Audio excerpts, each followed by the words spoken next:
ধারাবাহিক সংখ্যার যোগফল এই ধরনের অঙ্ক করতে অনেক ধরনের সূত্র ইউজ করে। কেউ কেউ এন ইন্টু এন প্লাস 1/2 এই সূত্র ব্যবহার করে। তা আপনি এই সূত্র ফালায়া যতক্ষণ করতে যাবেন এর ভিতরে আপনি 3টা প্রশ্নের অ্যান্সার করতে পারবেন। কিভাবে? এই টেকনিকটা আপনাদেরকে দেখাই। একবারে 10 সেকেন্ডের ভিতরে আপনি এটা অ্যান্সার করতে পারবেন। চাইছে কত? 69। তাহলে 69 গুণ হচ্ছে 70 ভাগ হলো 2, মানে যেটা দেওয়া থাকবে তার থেকে এক বেশি নেবেন। 69 দেওয়া আছে 70, 69 গুণ 70 ভাগ হচ্ছে 2। তাহলে 70 আর 2 কাটা গেলে থাকে কত?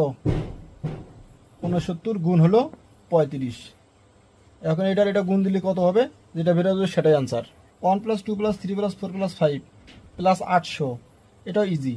তাহলে 800 গুণ 801 ডিভাইডেড বাই 2, 800 কাটা গেলে থাকে হলো 400।